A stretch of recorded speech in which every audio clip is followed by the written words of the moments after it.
most people to manifest their heart's truest desires. She was born and raised in the beautiful island of Seychelles. At 15, she left for Ventura, California for studies. Her dream was to be discovered for her singing voice, which never came true because the universe had prepared something bigger for her. Today, she is on her mission to teach others inner peace, balance, harmony, and freedom with themselves and the world. After having traveled the world and run away from her native land and people, the Seychelles have become her beloved home base. Marie-Antoinette, I'm so excited to have you here today. Thank you so much for having me here today. It is a great, great honor to be here on your podcast. Thank you so much, my angel. So, Marie-Antoinette, let's dive into your story. What has been your turning moment in your life? Wow, my turning moment in my life was when I declared bankruptcy. This was about 5 years ago, and I found myself living out of my small yellow Kia Picanto on one of the beaches here in Seychelles.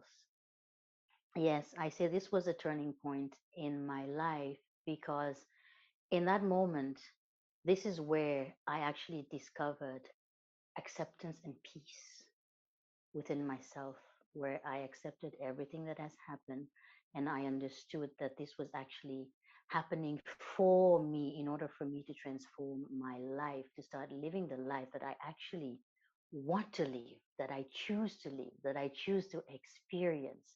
So yes, that was the turning point of my life when I hit rock bottom, and the only way was up. What had happened before at that moment? Before that, I found myself stuck in the victim mindset where I was blaming everyone, everything, including the entire world. I was blaming for all the issues, Mm. all the struggles and challenges that I was actually going through. I did not realize that all this was happening because there were certain lessons that I needed to learn, that there was a deeper side to me that I needed to embrace and figure out, and that I needed to, this most importantly, to take responsibility for my life, for my thoughts, for my words, for my simply being here. Yeah. What have been your challenges before? I would say my greatest challenge was to acquire peace, peace within myself and peace within the world. Because having been stuck in that mindset, I was struggling with overthinking, compulsive thinking. It would not stop. And I really yearned for it to just come to a complete stop because the ramblings would go on even when I'm in bed. It just would not stop. And I really wanted to find the way to make it stop. Yeah. Mm, I imagine. Mm. And what helped you the most? What helped me the most was actually having to do the inner work. Yeah, yeah, this is where I truly found peace. I found the harmony and the balance within myself and within the world. But yeah, doing the inner work, diving deep into a beautifully intense journey of personal growth and development. And this is what actually helped me to what I like to call humble the mind. Yeah. Mm. Were there books you have read? I actually discovered this amazing mentor from Zurich, Mahima Klinger, Europe's number one self mastery and leadership mentor. I discovered this amazing lady, and the way this happened was beautiful. I found myself in a small little town in Alingsås, Sweden. So one Sweden, yeah, it's incredible how it developed. So one spring morning, I was there sitting there with a nice cup of coffee, and I just started to voice out loud to the universe, giving thanks, but at the same time asking if it would be possible to actually send me a physical guide because I needed a physical guide. And lo and behold, 15 minutes later, this something was just pulling me on Facebook. It was telling me this word, this voice was saying to me, go on Facebook. I opened Facebook and there it was in the feed. I saw this 2 hours orientation by Mahima, and it was going to be in Gothenburg, 20 minutes tram ride from me. And I thought, okay, so this must be the sign. This must be what I was asking for. I clicked, I went, I heard her, I felt her, I experienced her, and I signed on and never turned back. And I promise you, wow, that was the breakthrough for me. Yeah, yes, yeah. I learned to Mm, have inner peace. Yeah, great. Mahima. Yeah, amazing lady. I love her work as well. Beautiful. And so you were sitting in the Seychelles, you went back to the Seychelles, right? Yes, yes, I did. I did, and it was from Seychelles after that turning point that we spoke about initially. That's when I decided I was off the beach, and I decided, because there was this, I was inspired, you need to go to Sweden. I didn't know why. All I knew was there's something there for me. You will discover something that will guide you on your path. I had no idea what it was, and I trusted this unknown, and I completely surrendered. So I went to a friend in Sweden, and only 2 months before I was supposed to fly back to Seychelles, did this happen, because I voiced out, and there it was. Then it clicked, and I understood this is it. Because if I wasn't here, I would not have had this opportunity. And I'm so grateful that I listened to my intuition. I followed my heart. Mm. And was it clear for you that to go back to the Seychelles, or could it also be living in Europe? Oh, yes, yes. Actually, I believe I can live anywhere in the world, because, especially now, what I do, I want to reach as many souls as I possibly can. I would love to bring about this transformation and share the story, share the wisdom and the knowledge that I acquired that helped me to move out from that darkness into the light and to brighten my own light.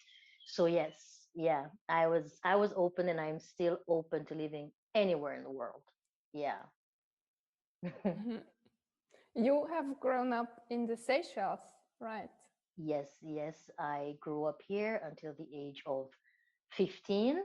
And mind you, that was from 15, then I went to California, Ventura, California. I was there for 3 years schooling. That was one of the first major manifestation that I did in my life. Yes, I manifested California. Always wanted it from the age of 12. I started wishing. I started giving thanks, and then boom, it just manifested when I least expected it. I had 2 weeks literally. Pack up all your stuff, sort up all your stuff. You're going to California. Yeah. And then I moved around the world a lot. I traveled a lot, because, especially as I said, having been stuck in that mindset, I was always running away. I was running away from home. I was running away from my people. And I found myself doing that anywhere in the world that I went. So I realized that, hey, wait a minute, something's off here. Because if when I thought I was running away from home because I thought the mindset was different, the people was different, and I couldn't see that inner truth. But I decided, no, it must be coming from me. This is when I started to wake up more to the self, to my decisions, to my choices, to the thoughts, to everything that I was doing. And yeah, yeah, You said the inner work helped you. yeah. What do you call inner work? Inner work for me was having to go deep within myself and be completely honest with myself, with all these feelings, with all these thoughts, with all the beliefs that I had, whether they were limited beliefs or whichever they were, whether it was conditionings from culture, from tradition, from families, from friends, from even schools, that I need to go within myself and look deeply and respond in an honest way in order for me to heal.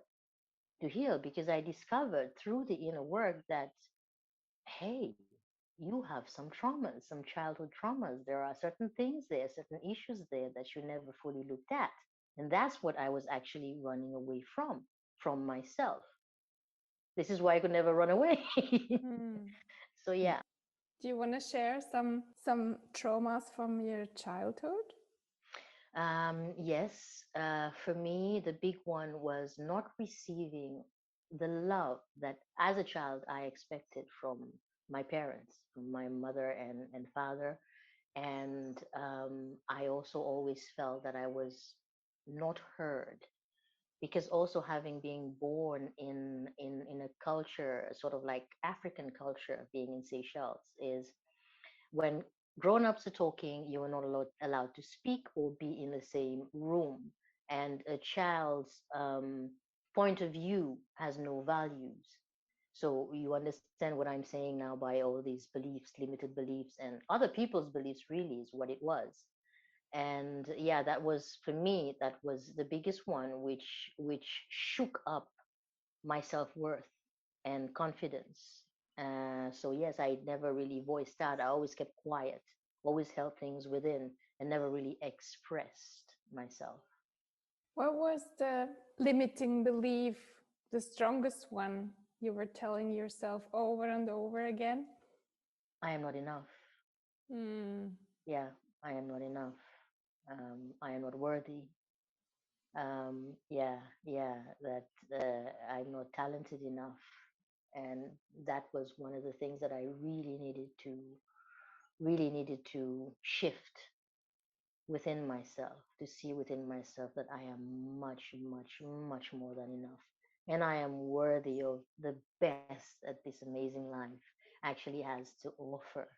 Yeah. And that what happened was, as I was having to do the inner work to discover myself, to understand my truth and what was going on, to understand mentally also everything that was going on and emotionally, that I started to understand humanity. I started to understand my own parents, that, hey, they are not to blame. Nobody is to blame. We were all conditioned from generation to generation to generation, and not being aware that this is what it was, that we can change this, that we can transform this, and actually start living our own lives and not someone else's life. Do you remember maybe a sentence your mentor Mahima told you which struck you the most? Yeah, yeah. One of the things that Mahima would say to me, and the first time she said this really hit home when she says, "Do you, my darling, be you." Yeah, that was it for me, because just in those words, it reflected so much recognition and acceptance, and respect and acknowledgement that I am enough, just simply by being me, by doing me. Yeah. That must have been a big change for your surrounding. People must have acknowledged your change. Yes, yes, they have, even family, I would say even school friends. They notice, some of them may not voice it out, but they see my way of being, my way of showing up, my way of talking. Everything has changed, and I no longer entertain negative talk. Yes. And especially if it's strangers that don't already know me, even with family, when I came back from this really long journey, I expressed myself by saying, listen, my darlings, I love you all. So don't take anything personally, because nothing's personal unless you make it so. This is me. This is how I do. You have anything to voice out, to express, pause first, especially if it's something that's weighing you down, if it's something that's negative, before you voice it out, because otherwise I will not entertain it. And now it's beautiful because, sometimes, like my little auntie, she's adorable, she's sweet. And sometimes she'll start, and I just turn around and which brings this internal self reflection. She stops herself and goes, ah, okay. And I just love it. I don't have to say anything. It brings her back to herself and starting to understand what I'm talking about. Because yeah, there's a difference when you are talking from this negative energy. It brings you down. It makes you so heavy. Anybody can feel this. Maybe they're just not aware of what it is they're having, but it drains you. But when you're more positive, because you can shift something that is negative into positive in depending on how you express yourself. So you can find different words, different way of expressing yourself to express this pain, this hurt, this disappointment, whatever it may be. So yeah, it helps to also bring a little more self-awareness indirectly. Beautiful, Marie Antoinette.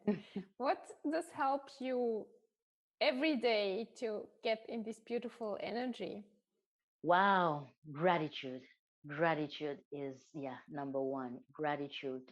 Even before I open my eyes, my eyes are still closed and I'm aware, okay, you're awake now. And I start to give thanks. I start to give thanks for this breath that I'm taking. I start to give thanks for the day, how the day is going to plan out. And within giving thanks, I start to set my intentions as well. And then from there, I meditate. And then from meditation, I'll do a little bit of exercise, a little bit of Qigong mixed with Tai Chi. Yeah, movement. I get movement. I get to move all the energy throughout my body and to sort of activate myself for the day. Yeah, this is what helps me to stay centered and grounded. Meditation plays a big role. When did you start with meditation? Wow, I started meditating now, I would say over 22 years ago. Yeah. I Oh, discovered meditation when I actually discovered Hinduism, or Hinduism discovered me, whichever way you want to look at it. But yes, and in those days, I started to do a lot of mantras. And at some point, I remember I fasted for 1 year. For one entire year, I was vegetarian for an entire year. It just happened automatically how it happened. And I was meditating for, wow, 2, 3, 4 hours at a time in the morning, in the evenings, full on focusing to actually find the solution to the challenges that I had back then, and yet still not fully understanding what meditation really was. Because the shadow side of me was coming up, all the things that I needed to look at, these limited beliefs, the fears and everything, and the pain, they were coming out. But for some strange reason, I took them for things that were coming from outside of me. I did not quite understand that yet. It took me quite a while in my journey to understand how actually to use meditation, what it is all about, to use it to train the mind to serve you. Yeah. great, Marie Antoinette. What would you recommend our audience if they haven't started their journey on gratitude, meditation, self love? What would Mhm. you recommend? I would say start off by listening to your heart, because this is what I discovered. Yeah, and that starts to bring you close to that journey. Start truly listening to your heart, not just listening, but following through. Because by listening to your heart, this is where the magic actually begins. When you start to listen to the things and you start to do the things that you really, really want to do, that already starts to transform you. You start to feel more happier, more playful. You have adventure. That you start to look at life as this incredible magical journey. And that already starts to bring that shift. Yeah. Where can people reach you, Marie Antoinette? They can reach me best on my Facebook page under Marie-Antoinette Helene. Yes, I have French names. So they can reach me best on Facebook. So, one last word for our audience. One last word. Wow. I would say feel the fear, but do it anyway.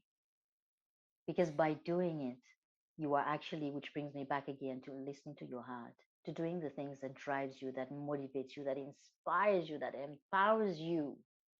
Yeah, to truly live. So yeah, feel the fear, but do it anyway. It will surprise you. Great. I love it. Thank you so much, Marie Antoinette, for being you, being here. Thank you. Thank you so much, my darling, for creating this amazing space that is allowing me to be me and to do me. It is such a great honor. Beautiful, amazing work you are doing. Thank you. Thank you. Thank you so much.